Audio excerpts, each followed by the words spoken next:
two new iPhones went on sale this past weekend, but lines were not as long as they've been for previous iPhone launches. This has investors and analysts asking, are Apple customers and fans passing on the iPhone 8 and waiting to see the $999 iPhone 10? The iPhone 10 will be the most expensive and most technologically advanced iPhone when it hits stores on November 3. Bank of America Merrill Lynch analyst Wamsi Mohan said in a research note published on Monday that it was too early to say whether the iPhone 8 was a hit because the iPhone 10 isn't available yet. Our availability tracker suggests that iPhone 7/7 Plus demand was slightly higher this time last year, but we attribute that to the staggered launch of the new iPhones where significant number of consumers are likely waiting to order the iPhone 10. Pre-orders start later on October 27, Mohan wrote. Citi analysts dropped their estimates on Monday for Apple's September quarter to reflect more modest iPhone 8 and iPhone 8 Plus demand. Apple hasn't said anything about iPhone 8 sales yet, except for a quip by CEO Tim Cook that he couldn't be happier with the launch last Friday.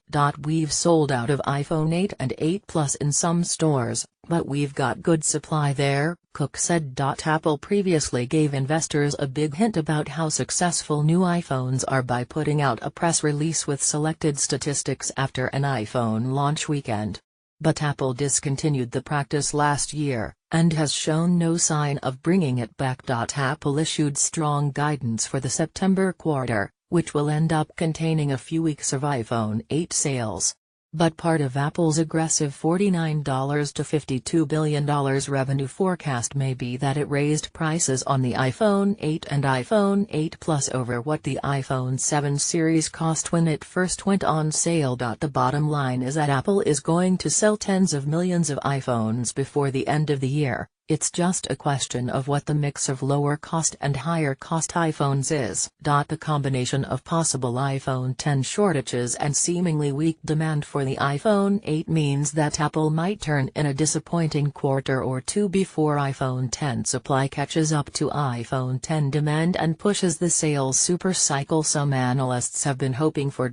And if demand for the iPhone 8 is soft, that just likely means that when Apple does start selling the iPhone 10, there will be a lot of clamor for it. On Monday, KGI Securities analyst Ming-Chi estimated pre-order demand for the iPhone 10 could top 40 to 50 million units, with tight supply until the first half of next year.